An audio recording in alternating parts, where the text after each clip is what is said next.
प्रिय छात्रों नमस्कार। एनसीईआरटी गणित कक्षा 10वीं में आपका स्वागत है। आज हम लोग प्रश्नावली 6.2 में ही प्रश्न क्रमांक 5 सॉल्व करेंगे। तो आइए सबसे पहले प्रश्न पढ़ लेते हैं। इसमें दिया है आकृति में DE समांतर OQ और DF समांतर OR है, दर्शाइए कि EF समांतर QR। तो आपको यहाँ पर एक आकृति दी गई है और उस आकृति में हमें ये क्वेश्चन सॉल्व करना है। तो यहाँ पर देख लीजिए, ये एक आकृति है और इसको लेते हुए हमें क्वेश्चन सॉल्व करना है। तो देख लेते हैं DE समांतर OQ।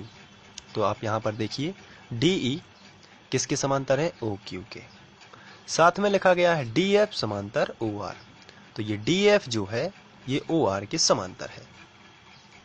तो जो हमें दिया गया है हम वही लिख लेते हैं कि DE समांतर OQ है और DF समांतर OR है। तो यहाँ पर आपको ये सब लिख लेना है। अब आपको ध्यान से देखना है कि थेल्स प्रमेय आपको कहाँ कहाँ लगाना है। सबसे पहले तो लिखा है DE समांतर OQ। तो जैसे ही आपको क्वेश्चन में जो पहले नंबर का लिखा है DE समांतर OQ, तो ये आपको देखना है, ये DE है और ये OQ है। तो यहाँ पर बहुत ही सिंपल है कि DE और OQ, यदि आप केवल इस त्रिभुज को देखें POQ, तो यदि इस त्रिभुज को बस आप देखें तो इसमें आपको दिखेगी केवल DE और OQ, इसको छोड़ देना है। तो इसके लिए केवल आप POQ देखते हैं यदि, तो आपको कुछ इस तरीके का चित्र मिलेगा। तो देखिए यहाँ पर और दोनों त्रिभुजों का कंपैरिजन करिए। देखिए ये POQ केवल इस तरफ का चित्र निकाला है और यहाँ पर रख दिया। तो अब आपको साफ समझ में आएगा कि DE यहाँ पर ये है और OQ ये है। तो थोड़ी देर के लिए इस चित्र को हटा देते हैं और इस चित्र से हम थेल्स प्रमेय लगा के इसको लिखते हैं। फिर इसी तरीके से हम इस तरफ का चित्र करेंगे और बड़े ही आसानी से हम इस क्वेश्चन को सॉल्व कर देंगे। तो चलिए हम इस चित्र को हटा देते हैं और इस चित्र को साइड से लगा देंगे। अब हम इसमें थेल्स प्रमेय लगाएंगे। तो आपको मालूम है कि यदि कोई रेखा है त्रिभुज की, यदि कोई भी भुजा हो, इसके समांतर यदि कोई रेखा खींची हो तो वह उसको समान अनुपात में विभाजित करती है। तो ये समांतर है DE, किसके समांतर है? OQ के समांतर है।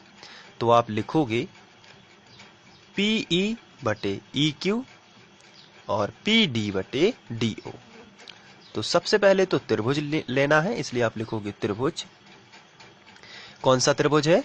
POQ, त्रिभुज POQ में। और इसमें आप लिख रहे हो PE बटे EQ। तो वो क्यों लिख रहे हो? इसलिए आपको थेल्स प्रमेय लिखना पड़ेगा। तो वो हम अलग से लिख लेंगे। PE बटे EQ बराबर PD बटे DO, PD बटे DO। तो ये जो है कैसे आया? तो अपन लिखेंगे आधारभूत समानुपातिकता प्रमेय। आधारभूत समानुपातिकता प्रमेय।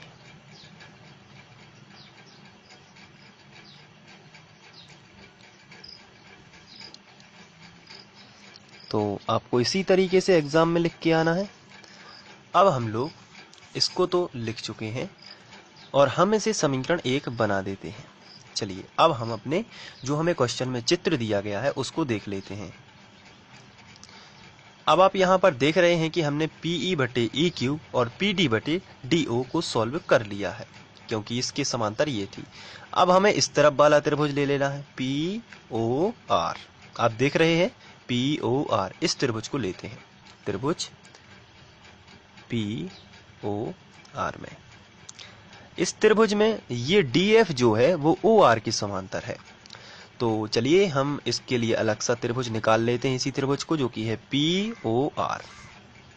तो जब हम इसको निकालेंगे तो ये इस तरीके का बनेगा। कंपैरिजन कर लेना है आपको POR। तो यहाँ पर भी आपको दिख रहा है POR। तो इसमें हम देख लेते हैं ध्यान से। तो त्रिभुज POR में क्या हो जाएगा? तो आंसर है PF बटे FR PF बटे FR बराबर हो जाएगा PD बटे DO। PD बटे DO इसको हम बना लेते हैं समीकरण 2, और यहां भी आप लिख सकते हैं आधारभूत समानुपातिकता प्रमेय से। तो इस तरीके से लिख लेना है।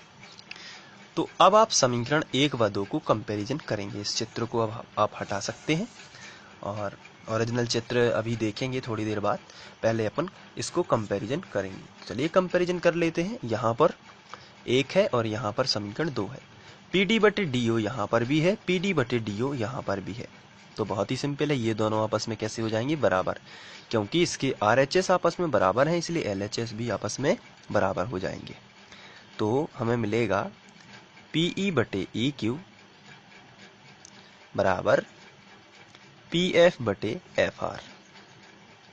ये आपस में बराबर हो जाएंगे। जब ये बराबर हैं तो अब आपको जो चित्र दिया गया था उसको देख लेते हैं। तो ये हमें चित्र दिया गया था, इसमें आपको देखना है PE बटे EQ और PF बटे FR। ये बड़े त्रिभुज की भुजा की बात हो रही है। बड़े त्रिभुज में PE बटे EQ है और PF बटे FR है, और ये तभी हो सकता है जब EF समांतर हो QR।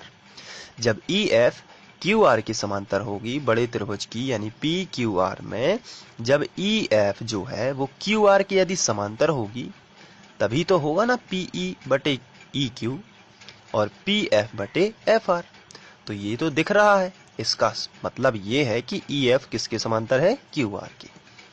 तो लिखेंगे इसलिए EF जो है वो समांतर होगी किसके? QR की। तो ये तो उल्टा प्रमेय लग गया, इसलिए हम इसे बोलते हैं आधारभूत समानुपातिकता प्रमेय का विलोम। तो यहाँ पर हम लिखेंगे इस तरीके से, तो हम इसको बना सकते हैं। तो इस तरीके से EF समांतर QR हो जाती है, और यही तो हमें दर्शाना था। यदि आप देखें तो इसमें लिखा है दर्शाइए कि EF समांतर QR, जो कि हम दर्शा चुके हैं।